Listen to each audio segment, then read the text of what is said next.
School भी जाना है बट नीट की प्रिपरेशन भी करनी है। ऐसा क्या टाइम टेबल हो जिससे हम दोनों को मैनेज कर पाएं? अगर ये तुम्हारा सवाल है तो ये वीडियो तुम्हारे लिए है।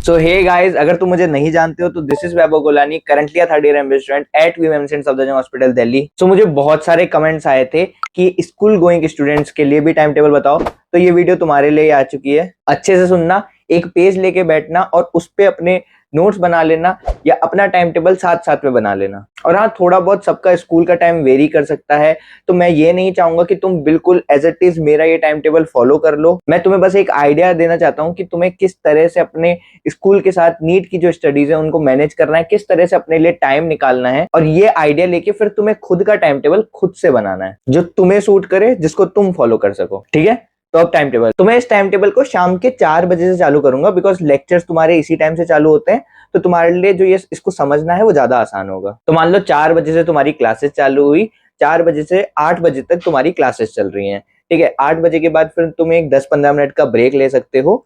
उसके बाद क्या करो, बाकी के जो 40-45 मिनट हैं उसमें तुम जो तुम्हारे नोट्स थे दोनों ही सब्जेक्ट के उनको पूरा कर लो। ठीक है, इसमें तुम्हारे अब 9 बज चुके हैं।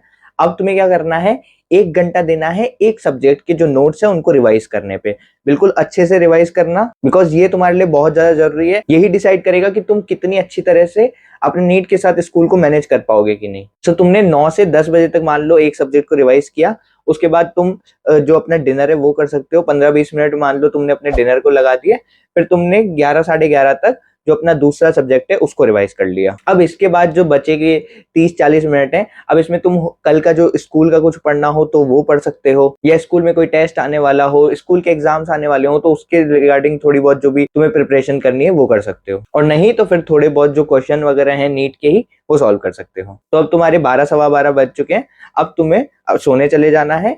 कम से कम अपनी नींद 6.5 से 7 घंटे की जरूर रखना, क्योंकि अगर नहीं रखोगे तो स्कूल में और जो अपने लेक्चर्स हैं दोनों में ही एग्जॉस्टेड फील करोगे और कुछ भी चीज मैनेज नहीं कर पा रहे होगे। सो इसलिए नींद बहुत क्रूशियल है, उसको सही से रखना। ठीक है, अब इसके आगे वाला पार्ट बिल्कुल ध्यान से सुनना। तो तुम 7-7:30 के आसपास मान लो उठे, तुम है ना स्कूल के लिए तैयार वगैरह हो गए।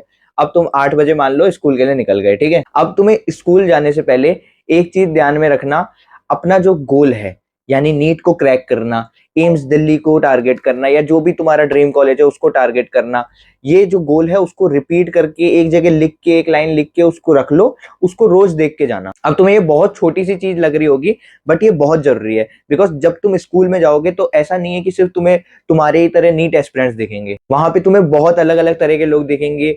कुछ अपनी लाइफ में किसी और जगह पे हैं, कुछ अपनी लाइफ में किसी और जगह पे हैं। कोई होगा जो मजे कर रहा होगा, कोई होगा कि जिसको कुछ लेना देना नहीं है नीट से, कुछ क्रिकेट की बातें कर रहे होंगे, कुछ फुटबॉल की बातें कर रहे होंगे। बट जब तुम ऐसे लोगों के बीच में रहोगे ना, तो तुम्हें एक ना एक ये ऐसी फील आने लगेगी कि यार कहीं मैं कुछ मिस आउट तो नहीं कर रहा हूँ, क्या सच में मैं जो इतनी पढ़ाई कर रहा हूँ, पूरा दिन पढ़ाई कर रहा हूँ, क्या ये वर्थ इट भी है। तो इसलिए इन सब चीजों से लड़ने में तुम्हें ये चीज हेल्प करेगी, जब तुम्हें अपना गोल पता होगा, जब तुमने रिवाइज किया होगा कि हाँ यार ये चीज मुझे अचीव करनी है, इसके लिए मैं मेहनत कर रहा हूँ इतनी, तो इन सब चीजों से लड़ना थोड़ा आसान होगा तुम्हारे लिए। और इसके अलावा तुम्हें क्या करना है, या तो स्कूल जाने से पहले या फिर एक दिन पहले ही जो भी तुम्हें डीपीपीज मिले दोनों ही सब्जेक्ट के, उनको प्रिंट करा लेना है। अब उनको तुम अपने साथ स्कूल में लेके जाओगे, और स्कूल के बीच में जो तुम्हारे जो 2 पीरियड के बीच में तुम्हें फ्री टाइम मिल रहा है, या एक टीचर बाहर गया दूसरा टीचर अंदर आ रहा है, उसमें जो तुम्हें टाइम मिल रहा है उसमें तुम्हें अब ये डीपीपी सॉल्व कर लेनी है। आई नो कि कई बार होगा कि यार तुम पूरी डीपीपी सॉल्व नहीं कर पा रहे होगे, कभी तुम्हें बिल्कुल ही टाइम नहीं मिला, बट अगर तुम ये लेके भी नहीं जाओगे ना, तो अगर तुम्हें बीच में कुछ फ्री टाइम मिला तो तुम उसको कहीं ना कहीं वेस्ट कर दोगे और तुम्हें फिर बाद में रिग्रेट होगा। तो इसलिए लेके जाना, जितने ज्यादा सॉल्व कर सकते हो उनको सॉल्व करने की कोशिश करना, नहीं तो फिर क्या करना है, तुम्हें उनको घर आके सॉल्व करना है। बट ट्राई जरूर करना, एक सब्जेक्ट की तो एटलीस्ट तुम वहां पे कर ही लोगे। तो अब तुम 1-1:30 बजे के आसपास अपने घर पे पहुंचे। अब तुम्हें क्या करना है, तुम्हें लंच करोगे और तुम सो जाओगे, मतलब थोड़ी देर 20-30 मिनट का एक नैप ले लेना, बिकॉज पूरी एनर्जी तुम्हारी स्कूल में एग्जॉस्ट हो चुकी होगी, तो अपनी एनर्जी को रिफिल करने के लिए एक नैप ले लेना। देन फिर 2-2:30 बजे से तुम्हारे जो डीपीपीज वगैरह रह गई थी उनको सॉल्व कर लेना, या फिर अगर तुम्हारी डीपीपी सॉल्व हो चुकी हो तो तुम अपने मॉड्यूल्स खोलो और मॉड्यूल्स के क्वेश्चंस लगाना चालू कर दो। जो टॉपिक तुम्हें कल पढ़ाया गया था उससे रिलेटेड क्वेश्चन सॉल्व करो, जो जो तुम्हारे होते जा रहे हैं उनको टिक कर देना।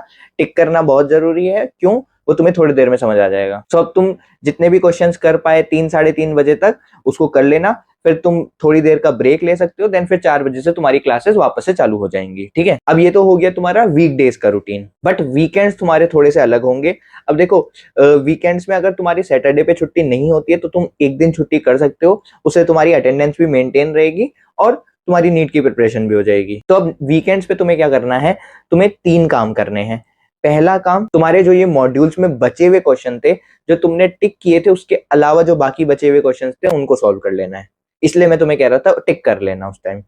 ठीक है, दूसरी चीज, जो तुम्हें पूरे हफ्ते में पढ़ाया गया उसको एक बार रिवाइज कर लेना है। सिंस तुम स्कूल का और नीट का साथ में मैनेज कर रहे हो तो तुम्हारे लिए रिवीजन बहुत ज्यादा जरूरी है चीजों को रिटेन रखने के लिए, इसलिए वीकेंड्स पे फिर से एक बार तुम्हें रिवीजन करना है। ठीक है, एंड तीसरी चीज, अगर तुम्हारा कोई टेस्ट आने वाला है तो उसकी तुम प्रैक्टिस करनी है। तुम्हें जो वो चैप्टर्स हैं या उनको उनके जो नोट्स हैं उनको रिवाइज कर लो, या फिर उससे रिलेटेड क्वेश्चन प्रैक्टिस कर लो, या फिर तुम्हारे अगर तुम 12th में हो और 11th के तुम्हारे बैकलॉग्स हैं तो उन बैकलॉग्स को तुम्हें इन टाइम पे कवर करना है जो तुम्हारे वीकेंड्स हैं उन पर। ठीक है, सो आई होप अब तुम्हें थोड़ा आइडिया मिल गया होगा कि तुम्हें किस तरह से अपनी स्टडीज को मैनेज करना है, और उसके अलावा फिर जो तुम्हारा वीकेंड्स पे तुम्हें थोड़ा बहुत टाइम मिल रहा है उसको तुम थोड़ा हॉबी वगैरह के लिए या एक्स्ट्रा करिकुलर एक्टिविटीज के लिए दे सकते हो। सो आई होप अब तुम्हें थोड़ा आइडिया मिला होगा कि किस तरह से तुम्हें अपनी स्टडीज को मैनेज करना है। सी आई नो कि लाइफ आसान नहीं होने वाली है तुम्हारे लिए, बहुत ज्यादा हेक्टिक हो जाएगी इससे तुम्हारी लाइफ, बट यस, तुमने बहुत महंगे ड्रीम्स चूज किए अपने लिए, सो यू हैव टू पे the price in your extra ordinary effort. So this was it for today, मिलेंगे नेक्स्ट वीडियो में। Thanks for watching.